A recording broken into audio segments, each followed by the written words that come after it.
What up, YouTube? I am your host, Mediocre Tutorials and Reviews, back in here with yet one more video. All right, guys, listen, you see the title of the video, you see the thumbnail, my favorite financial YouTuber, Stephan, back in here talking to a school teacher that is thinking about putting up an OnlyFans account to supplement her income. Without further ado, welcome back to the Stephan Show. My name is Graham, and welcome to my show. And today we're going to be speaking with a teacher who is thinking about different ways and different side hustles to make and save more money, including potentially doing an OnlyFans account and what that might mean. So with that said, let's bring her on the show and see what this is all about. So welcome to the Stephan Show. What's going on? Thank you. Well, thanks so much for talking to me. I hope to be inspired by this call. So I am a community college professor, but I've found that my full-time salary is not providing me financial security. So I know that I probably should be, I'm living paycheck to paycheck. I probably should be saving a little bit and investing and then waiting for 10 to 15 years until I get my small house with a sunroom and a cat. But the problem is that I spent most of my 20s and early 30s being kind of a hippie, gallivanting across Europe and writing my dissertation on the beach. So, all right, real quick, before Graham starts to get into the reacting, there's a couple of key indicators here that I think that it's important to tease out from my perspective, okay? From my perspective and the type of content that we do on this channel. If you are on a first date with somebody, you have to understand the key indicators that will help you know how baked in reality that they actually are. The first thing is that she said that she's a community college professor, right? Which they don't make a ton of money. Looking at Google right here, you can see that it's a large range between ZipRecruiter and Glassdoor, 26 to 75-ish thousand dollars a year, let's just say around that. So based off of that, I'm gonna conclude that she probably makes somewhere like $45,000 a year, give or take. Now here's the next thing, is that she was saying that, you know, she figures that she wants to make more money so she could see in the future her having a house with a sunroof and a cat. Key indicator, if they have future state goals that are so high level and don't make sense, it says to me that this is a person that flies by the whim, right? Flies by wherever the wind is gonna take them and blow into, they're okay and they're cool with that happening. There's a lot of indecisiveness within her tone, right? And that's just a key indicator, because if you expect to be in a situation with someone that makes a little bit more concrete decisions, this is probably not the type of mind for that. The next thing that she says is that she spent years into her 20s gallivanting, which was the word that she used. That's a strong SAT word, but gallivanting in Europe. So which tells to me that she probably comes from middle to upper class, had money set aside from her family, took that money, was able to go abroad, but now she's an adult, maybe doesn't have all of the financial padding and cushion to help her as within earlier in her 20s. And now the realities of adulthood are hitting and she's kind of confused on where her money's going. And now she's thinking about an OnlyFans account to supplement where she's at in life right now. Fact of the matter is, I think there should be far less gallivanting in your 20s and a lot more time focused on your financial literacy and education so you can plan for the type of life that you want to lead and not a type of life that involves you selling your nudes online. But let's move on. I just wonder if it's worth it to have kind of a side hustle. You know, in my most desperate moments, I've even thought of OnlyFans, I've thought of writing a book, but I just don't know if that's worth it or if I should just, I don't know what I should do. Yeah, I mean, here's the thing. It's like the way I see it is you almost have to stop the bleeding. And that's the most important, because there's no sense, because otherwise, if you, let's say you take on a side hustle, that could be the equivalent of you taking gasoline and just pouring it on the flame. And then all of a sudden the flame gets bigger, like your spending gets more out of control and like these things get worse. And then all of a sudden now you're spending even more money. So you have to do more side hustles. It could be a bit like a drug in a sense, where it's like you get that relief, but you're like, ooh, I need a little more of that. So I would say the biggest thing that you need to do is find out where you're overspending. Do you know where you're overspending? Like, where's the problem? Well, This is why I bang with Graham's channel so much, because the logic that he puts into a lot of these conversations. And just like I alluded to earlier, I think that someone who has a lot more loose decision-making capabilities is probably not someone who's also going to keep a budget as well. So what's Graham's point? Stop the bleeding, okay? This may not be a make more money problem. This might be a spend less problem, an expense problem, okay? If you fix your spending, maybe you don't have to show your areolas. I mean, I don't know how to compare my spending to other people's. I kind of think that I have the spending habits of Trisha Paytas, but on a much poorer scale. Last month I spent about $822 on Whole Foods, just for my food and my hygiene. You know, I buy like shampoo there and everything. So maybe my food, my consumption. So you're going to Whole Foods? I am. That's problem number one is Whole Foods. We got to cut that out. What's wrong with Trader Joe's or like Albertsons or Ralph's or the 99 cents store? What are you eating at Whole Foods? It's so much money.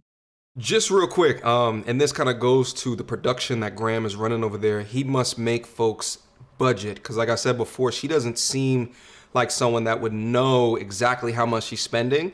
And I mean, she even got to the dollar, $822. So it tells me that he's asking them, hey, make out a budget before we get on, which makes a lot of sense, because if he's asking these very poignant questions to help her form a solution, you can't do that without the correct information. $822 on a why are you shopping at Whole Foods? You should be nowhere near Whole Foods if you are currently considering participating in the sexual industry because you're living paycheck to paycheck. My mind is like, my mind. Wow. I mean, it seems like to me it's a very simple math equation that can alleviate her out of this situation. It's $30 a day. I don't even know. I mean, I have a set sort of grocery list. I'm mainly vegetarian. I, eat quinoa with a veggie, and, I make my matcha lattes. It's inexpensive. Quinoa is so inexpensive. You're talking about making quinoa and veggies. I mean, that is that's cheaper than going and getting meat. I know. So I'm not sure really what. Lack of accountability here. There's lifestyle creep. It might even be lifestyle creep. It just may be, she's lived a certain lifestyle underneath her parents' rule throughout her life, and that's just how she expects life to be led. I mean, spending almost $1,000 a month on Whole Foods to me is mind-boggling.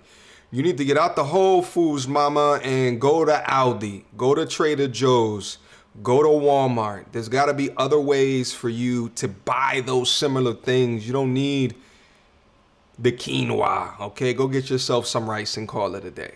Okay, so it's disappearing somewhere. So my recommendation is probably for the next week, go about your normal spending. So don't try to budget for 1 week. Just do what you're normally doing. And then at the end of the week, save all the receipts. You'll look through what you're spending money at Whole Foods, and you'll see where your money is going and what you're spending less money on. I'm going to tell you, like quinoa and vegetables is pretty cheap.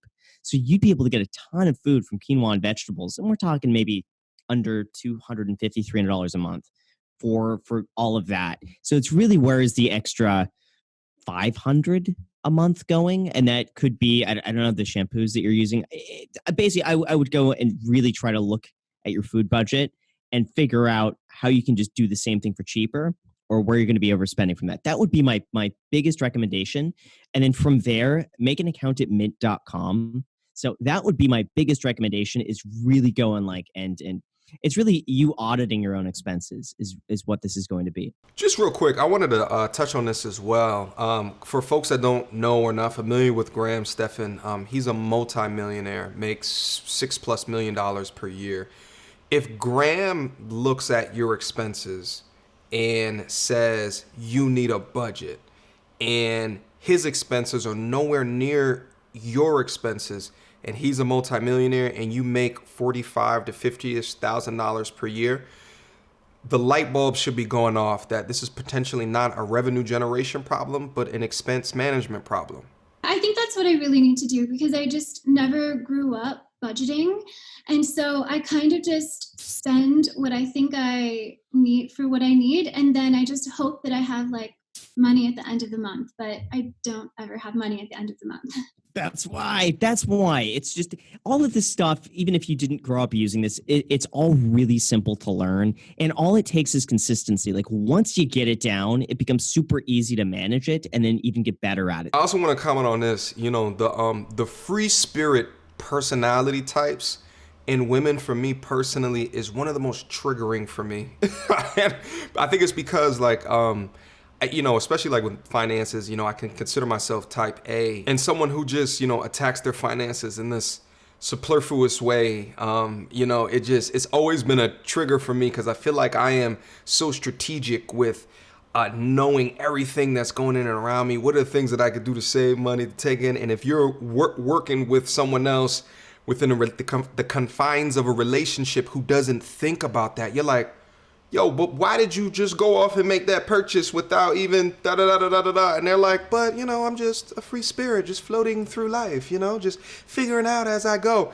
I can't deal with those at all. So, everybody who's out there who's listening to the way that she thinks, you also have to understand within yourself, how do you think? So if when you see the way that this thinks in a dating type situation, you understand to a degree where the complication of the communication might come in. Some people are just way different, and she is way different than the way that I think. So in terms of side hustles, what were you thinking?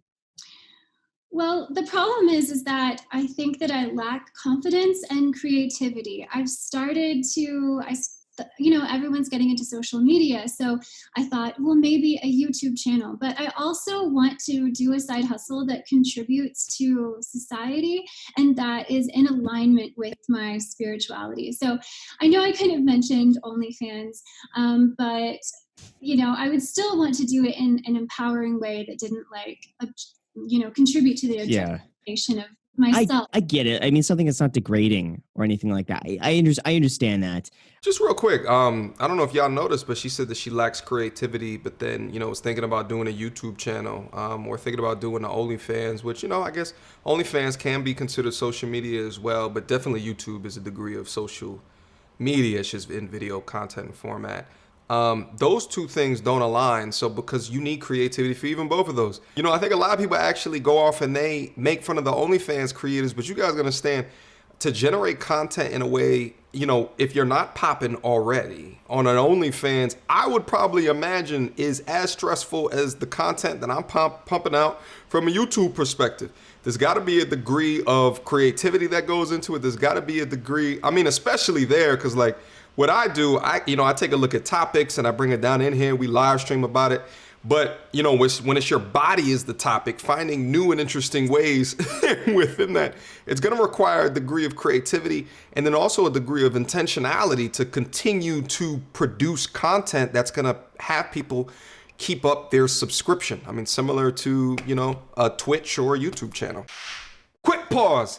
Listen, did you guys know that I had a Patreon page? What's Patreon, you say? Patreon is a fantastic service that gives content creators like myself an additional way for subs and viewers like yourself to be able to support the channel so I can continue to provide high quality content for you. Listen, as you guys may or may not know, the type of content that I do here on YouTube receives scrutiny and might become demonetized. So Patreon is a fantastic service that I like to use to provide additional benefits for those that sign up for the features that I am offering. Click on the link down in the description box down below and go see all of the things that I'm offering. Everything from behind the scenes to extra content, dozens of hours of content. All right? Now let's move on with this video. I really don't know how much money is in OnlyFans. I'm guessing it's a lot of money. I don't know. I really don't know. It's just you hear stories about people who are making like $10,000-$15,000 a month from OnlyFans accounts. I guess my only concern, if I think about it objectively, is what would be the I guess just future career ramifications of just whatever you put out, whatever you put on the internet. I really believe is out there forever, and just how that might affect things moving forward, I guess would be my biggest concern, Right. if that could Yeah. have career repercussions. And is that worth it? But for some people, if they're making 50 grand a month, I say screw career repercussions. Like, you're making 50 grand a month. I mean, as long as you can sustain that for a while, you'll be just fine. But I guess it's really just the risk versus reward on that. Graham talked about it from the perspective of future career opportunities, but you also got to talk about it from the perspective of future dating opportunities. However it is that you want to look at it, participating on OnlyFans, if you're doing it with the consent of trading in components of your body across the internet in a digital format, you are participating in the sex industry. I mean, we have to call a spade here. So a willing suitor in a future state component of your life was to find out that you were participating in that industry from a relationship perspective. To me, it's going to limit your options. Right, absolutely. I think that the problem with social media as well, and having, say, a YouTube channel, is that you have to motivate yourself while you're producing this content and you feel like no one is watching. And so it takes a lot of, it takes a lot of confidence that you're putting something out into the world that people will want to hear. Yeah. I would say the biggest hurdle with when it comes to social media and stuff like that is not doing it for the money. I would say, because that's what ends up happening, is that people go into it just expecting, like, whoa, this person's making so much money. If I just do that, I'll make so much money too. And then it's off to such a slow start. And then they're like, wow, I'm putting all this time into this. I haven't earned a single dollar after months. I'll do something else. And they quit. I find really the only people that I've seen who become really successful on social media, really YouTube, it's just people who really like it from the beginning. I've seen very few people who've started a YouTube channel solely for the purpose of making money, who've gone into it and be like, okay, I'm going to make a lot of money. I'm going to start a YouTube channel, and boom. But I would not recommend getting into social media for money, because you're not going to make money in the beginning. Probably for a few months to maybe upwards of a year. Meanwhile, you're going to spend a lot of time doing it. So if you love doing it, I highly recommend it. Listen, I appreciate Graham's perspective on this. Also, let's put it in perspective as well. His channel has immense following. He has 2 channels, immense following. It has blown up crazy over the past year and a half or something like that. So his estimates of a couple of months to a year, I would say, is even on the low scale right now. On YouTube, it could take years in order to get monetized now. I think you have to have a minimum of 1,000 subscribers and 4,000 hours of watch time. To get that can take years in itself, can take years. You see what I'm saying? So but I agree with him. Successful YouTube channels, those that start are not doing it from the onset because of a money perspective. They might treat it like a business, but they understand that to a degree they're doing it as a side job, as a side hustle, just similar to other people, sit down and watch football on a Sunday, all day Sunday. I will sit down and create YouTube videos on a Sunday, right? But if I came into it with the watching all the videos of how much money YouTubers make, and then that was my goal, like my only goal, and I really didn't enjoy it, there is no way I'd be here today, okay? No way, because the first couple of years, there was no money being generated at all. So I agree with him. I appreciate him. That's why I bang with Graham. I can watch his channel and his content all day, because I really feel like, and this is true to anyone on YouTube, you feel more closer to content creators that you feel like you could be sitting in a room with them and have a dope conversation with. You see what I'm saying? And I feel like our minds are unique in that manner. Let's keep going.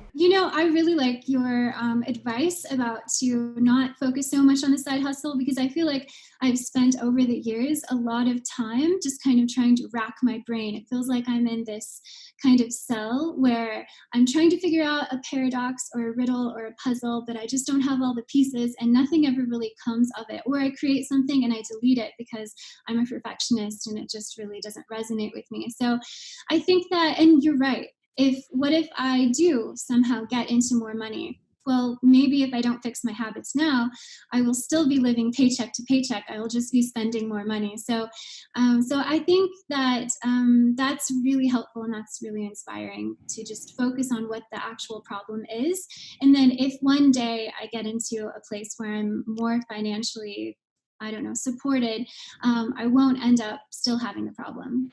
Listen, last comment. I'm not going to play. I'm probably also going to cut up this video as well. So feel free to go on Graham's channel and see the entire video so you can get additional perspectives as well. The final point that I want to hit on real quick is in a corporate environment, and if you're in an organization that deals with solving problems, what the ideology behind what Graham just did is called root cause analysis. And this is so important because when you have problems in your life that you are trying to solve, you will never solve those problems if you are attacking the wrong problem. If you are not getting down to the root cause of what is actually causing something to occur, right? It's clear to me that she has a cost problem and it's not an income problem. Sure, everybody wants to make more money so they can have more flexibility and do more things with the money. But at the same time, to go to the extreme of OnlyFans because you spend too much, to me, you're not attacking the right portion of the equation. You have the revenue portion, you have the cost portion, which is going to determine what is going to be your monthly profit, right? And you are attacking the revenue portion when you should be attacking your own expense problem. A dumb example to this is like, let's say you're always late to work, okay? You're always late to work and your excuse for coming in late to work is, well, there's always traffic, okay? So you're blaming on the traffic, which is gonna always be a constant on your commute to work, okay?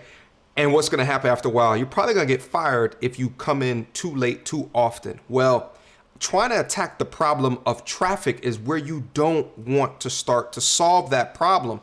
To solve that problem, you might say, well, maybe it's I go to sleep too late, thus waking up too early, thus unable to leave by a certain time that would allow me to beat the traffic. And if you were to do those things in solution for the correct problem of you not going to sleep early enough to wake up early enough, you will never come out to a solution that you can work well with consistently.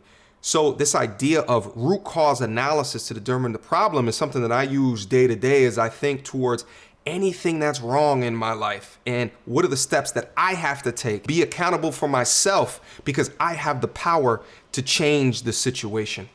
Shout out to Graham. Shout out to the caller. Fantastic content. I'm gonna leave a link down in the description right down below. But listen, that's been your video. Mediocre tutorials and reviews at gmail.com. Feel free to hit me up there for your questions, video requests, or inquiries. But for the special guaranteed video request, you gotta hit up my Patreon in order to get that access. Link down below. Until next time, YouTube. Peace!